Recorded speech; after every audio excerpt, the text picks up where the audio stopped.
Welcome back to the NYY Recaps podcast. In this episode, we'll take a look at some of the names being tossed around by Yankees fans as possible additions, including Marcus Stroman, Corey Kluber, Didi Gregorius, and Francisco Lindor. We'll also take a look at some of the first moves the Yankees will be making. Let's get started. Hey everybody, welcome back to NYY Recaps. I'm Derek Lewandowski, I am your host.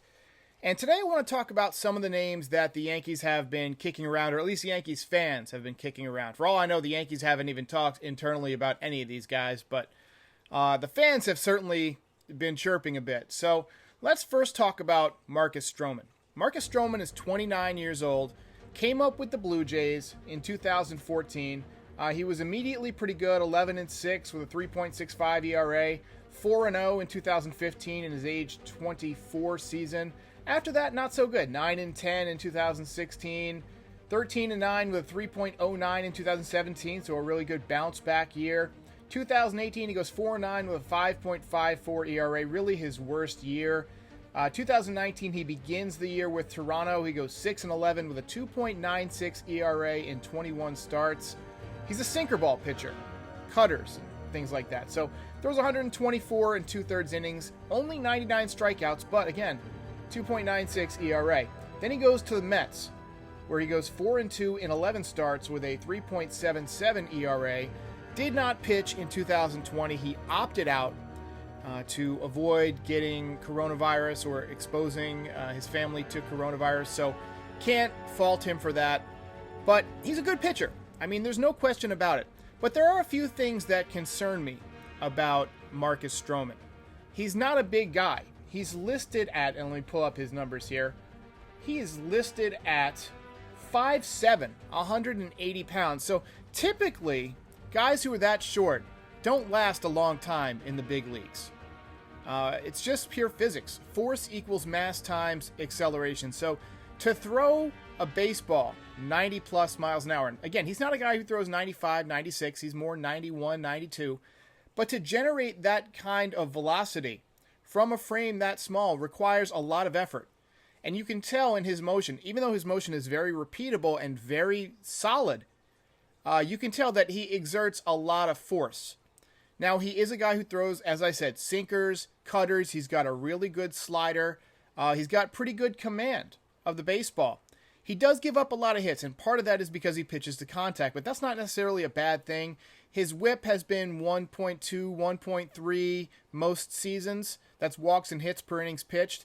I think that will get better as he gets older and learns how to pitch, and as analytics get better at defensive shifts, because if you're going to give up contact to certain guys, you can definitely shift the defense at this point anyway. You know, they haven't outlawed the shift, but they may. But you can definitely shift your defense to adjust for probability on where the ball is going to be hit if it's hit on the ground. So that should correct some of that walks and hits per innings pitch. Plus, he's just going to get more polished. But he's not a guy that I would sign to a long-term contract just because of his size. I mean, there's going to be concerns there. How often do you see 40-plus-year-old pitchers that are short right-handers? I mean, I guess Bartolo Colon did it, but he had a period in his career where he was really bad, and he had to go get platelet replacements. I don't know if it's surgery or platelet replacement, basically, in his rotator cuff. After that, he did pretty well. He was also kind of a bigger guy, so he had a lot of mass to work with. Stroman weighs 180 pounds. He doesn't have that much mass to work with, to use as leverage, so he's got to generate arm speed. And I just feel like over time, his shoulder's going to wear out. I don't like his arm action. I think it's going to be a little bit rough on the elbow. Same thing that I have to mention about Corey Kluber in just a minute. These guys are not guys who have really smooth arm actions. You know, when you're evaluating a pitcher, you have to go by more than just their stuff. How do they look delivering the ball? It doesn't look comfortable on the arm the way that Corey Kluber and Marcus Stroman throw the ball. If I'm the Yankees, I pass on Stroman if he wants more than maybe a 2 or 3 year deal, which he certainly will. He's going to ask for 5 or 6 years because he's just 29 years old. You know, he's going to probably want to, be locked up into his mid-30s at least. If I'm the Yankees and I can get him maybe 3 years, $66 million, I feel like that would be a fair offer, and I feel like that would yield returns because he is a pretty good number 2. He's not a number 1. He is a good number 2. He's basically a slightly younger version of Masahiro Tanaka at this point. Another guy that the Yankees fans have been discussing is Corey Kluber. Now, Corey Kluber was one of the best pitchers on the planet from 2014, really 2013, through 2018. He won 2 Cy Young Awards in that period, won 18 games 3 times, won 20 games in 2018.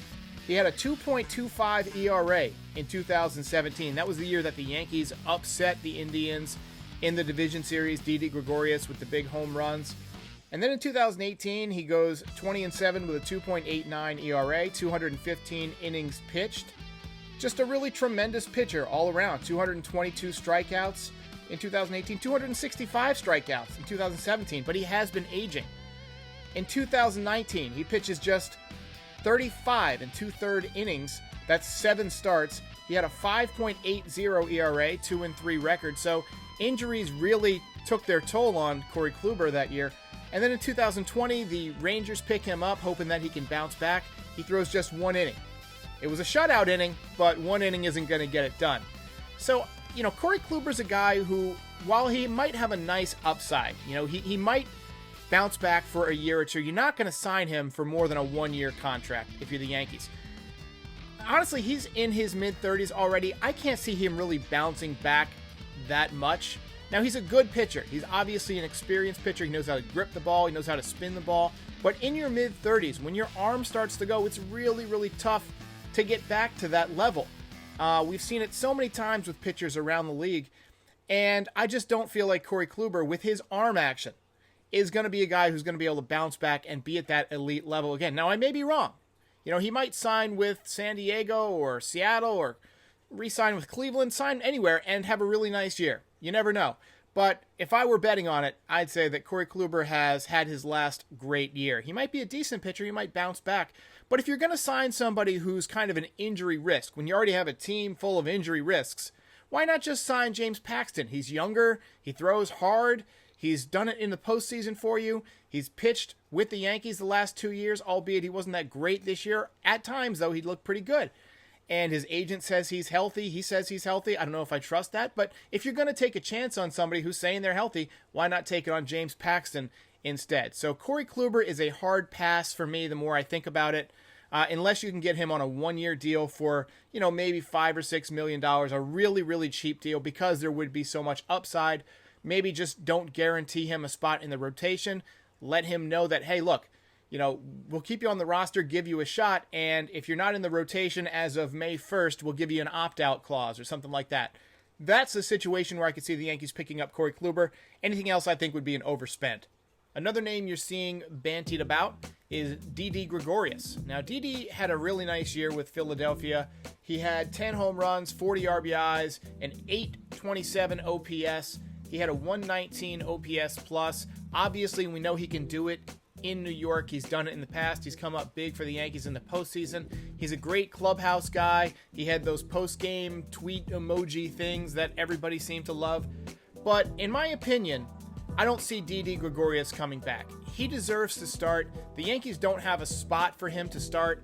My guess is he'll re-sign with Philadelphia. He likes playing for Joe Girardi. Joe Girardi likes having him on the team. He had a very nice year for Philadelphia.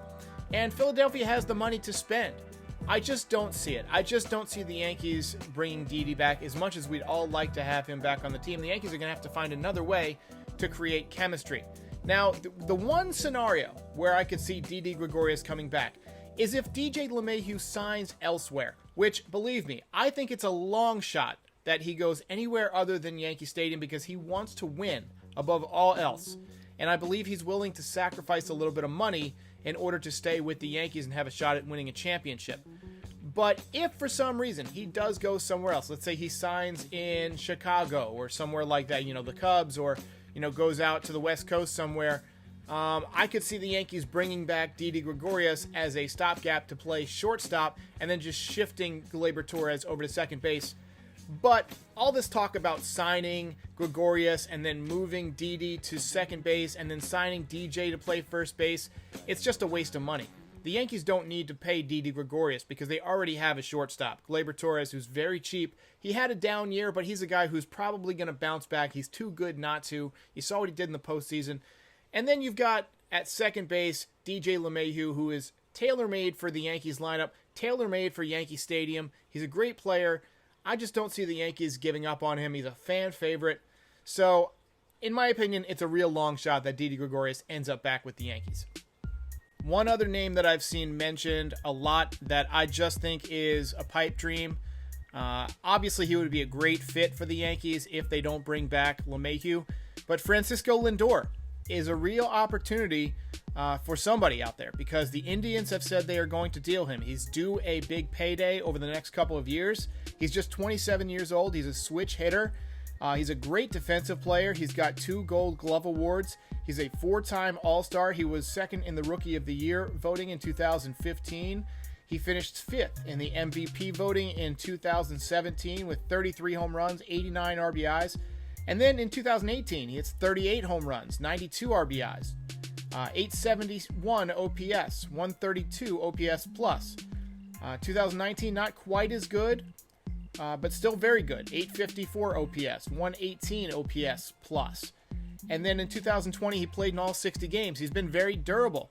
158 games played in 2016, 159 in 2017, 158 in 2018, 143 in 2019, and then again, all 60 games this year. So he's an athlete. He's somebody that the Yankees could use if they had him. But again, he's due a huge contract, and I just don't see the Yankees wanting to hand out humongous contracts when they've already got 2 guys that will be cheaper and could be, negligible difference between if you bring in Francisco Lindor. Not only would you have to sign Francisco long-term if you trade for him, but what's he going to cost in a trade? You're probably going to have to give up some of your best prospects. They might ask for somebody like a Clark Schmidt or like a Didi Garcia. And to be honest, I'm not sure I would make that deal because the Yankees need to hold on to some of those young arms. As you can see over the past few years, young arms are very valuable when you get to the postseason. Unbelievably and I feel like the confident Yankees have some guys that are on the cusp of being real difference makers. And the Indians are definitely going to ask for one of those 2 guys. They might ask for somebody like a Jason Dominguez. That's out of the question. So I just don't see there being enough of a trade matchup where the Yankees could give up such a little amount of value and bring in a player that's that much of a difference maker. So I just don't see any scenario where Francisco Lindor ends up with the Yankees. I know a lot of people are saying his name. The Yankees should trade for him and play him at second or whatever. Trades are harder to make than you think. There's a lot of moving parts. It's not like a video game where you just get to override the other GM if they say no. Teams are going to ask for a ton for their best players, and Francisco Lindor is one of the most valuable trade chips in all of baseball. Pretty much 29 other teams could use him. He's a switch hitter. He's good on defense. He's speedy. He's a good clubhouse guy. He's got power. And like I said, he's durable. He's going to go out there, and take the field every single day. And that brings a lot of value. So to get Francisco Lindor, I just don't see it happening. One final note here. Another reason I don't think it would happen is because a trade for Lindor would probably take a long time. That's one of those things that drags out over an entire offseason because a lot of teams are going to be in the mix, bidding for this guy, and I just don't see the Yankees taking that long to start getting down to business. They've got to re-sign LeMahieu soon, or else somebody's going to grab him up. He's just too good. So I feel like the Yankees are going to act quick to settle their infield. I feel like DJ LeMahieu is probably going to be the first move they make. We're going to find out pretty soon how they feel about Brett Gardner. Usually the first thing the Yankees will do in the offseason is re-sign the guys from their stable that they want to bring back. So you're probably going to see right away if the Yankees bring back DJ LeMahieu, James Paxton, Masahiro Tanaka. I think Tanaka's going to Japan. Or, if they bring back Brett Gardner. I don't think they should bring back Brett Gardner. You've obviously got Clint Frazier out there. You've got Mike Tauchman, who didn't have a great year, but he's still kind of got an upside because he's got a good swing. He's a good defensive player. So you're going to find out real quick what the Yankees feel about Brett Gardner. And from there, once you have those primary guys locked up, then you got to start looking at pitching, right? Guys are going to jump on offers for Trevor Bauer, for Marcus Stroman, possibly for Corey Kluber. So the Yankees may want to investigate making a trade for somebody like a Lance Lynn or something like that. The Yankees are going to need to find some pitching somewhere. I don't feel like the offense was the problem in the postseason. I know they scored 1 run in the final game, but really you won game 1, you dominated game 1, you hit pretty well in game 2, so the offense wasn't the problem. The game 2 loss was on not having a number 2 starter. If you put in a really good number 2 starter right there, you're probably up 2-0 in the series. Yeah, you drop game 3, but you win game 4 behind Montgomery. So I feel like the Yankees have got to do some work to get the pitching secured, but first you've got to bring back LeMahieu and just kind of see how the chips fall. But I don't see any of these major moves like Lindor. I really doubt Trevor Bauer is going to be signed, even though he's the guy that I would go after if I had the checkbook. But you may see a Marcus Stroman, but on a shorter deal. So those are some of the moves that I've been thinking about. Look for things to start happening pretty soon. Usually the Yankees start making moves just before Thanksgiving, usually November 10th through the 15th, after they've had their scouting meetings and talked with some agents and kind of got an idea of what they want their budget to be. They'll start putting together some deals. So look for that to start happening soon. Stay tuned for some upcoming top 5. I'm planning a video about the top 5 bounce back players for 2021. So I would love some input on who you guys think will bounce back.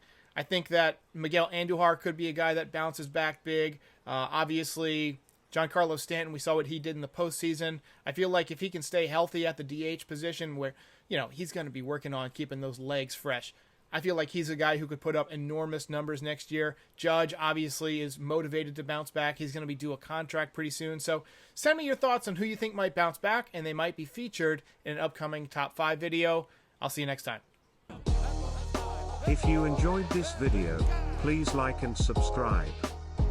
It helps YouTube suggest this channel to other Yankees fans.